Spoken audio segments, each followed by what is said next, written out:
This is part 3 of lesson 3, and in this part I'm going to talk about changing the color of text. I'm going to talk about changing the size and style of a font using CSS. Okay?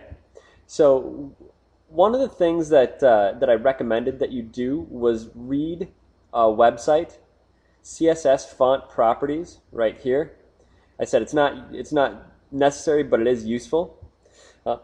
I'm just going to open up this page. You might want to open this in your browser as well. If you need to pause right now to get this open, pause right now. Okay, so this talks about CSS and how it handles fonts. Okay, now all I'm really going to talk about right now is what's down at the bottom here, the font properties. Okay, I'm going to talk about changing the family of the font, which is what we normally would call font. Names like Arial, Verdana, Times, Courier, Serif, Sans Serif. These are all different values that would work for font family. We talk about changing font size, font style, which talks about normal, italic, oblique, or inherit from something else. Font variant, which talks about normal, small caps, and font weight, which talks about the weight of the font, bold, bolder, lighter, so on and so forth. Okay?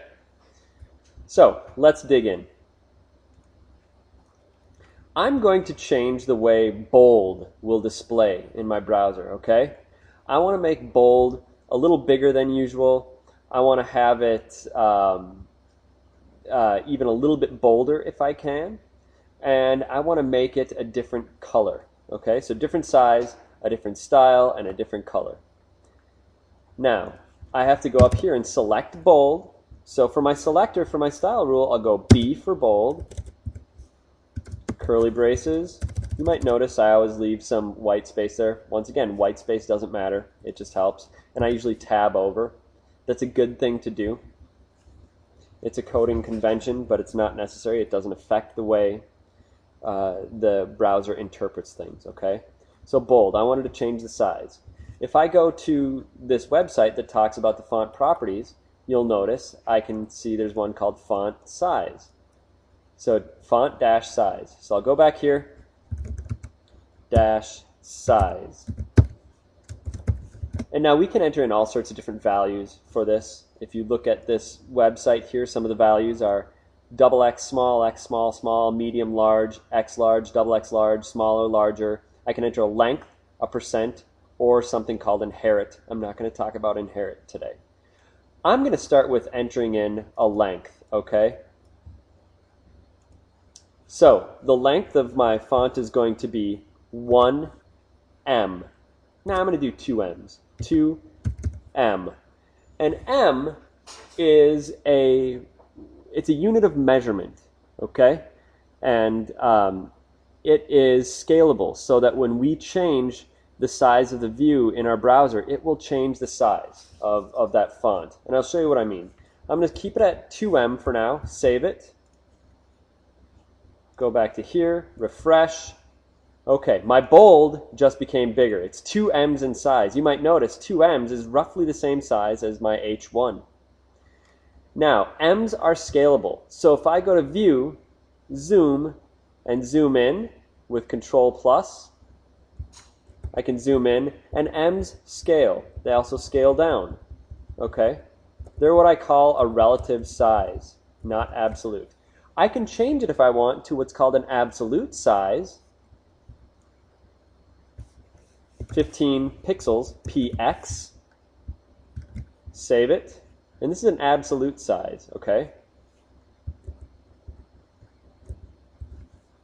It automatically starts out at 15 pixels, okay?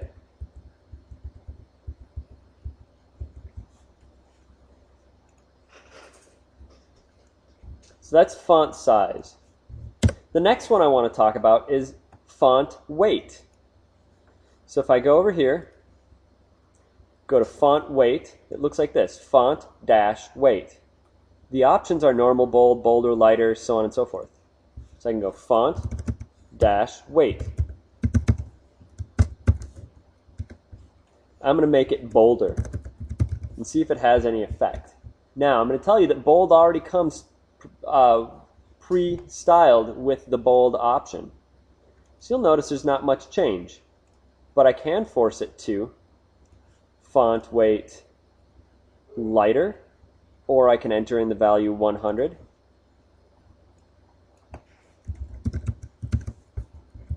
Lighter. And it makes it a lighter version of the font. Okay? So we can change the weight of the font. I'm going to make it a little bit bigger so it's easier to see. Go back to 2M. And now we're going to change one more thing. We're going to change the font style. Italic, oblique are the two options. So font style. And I'm going to change it to italic. Save it. Refresh. And you noticed I've changed it to italic. Okay? So that is modifying fonts using CSS. In the last part of this lesson, I'm going to talk about the difference between shorthand and longhand notation with the font property. All right?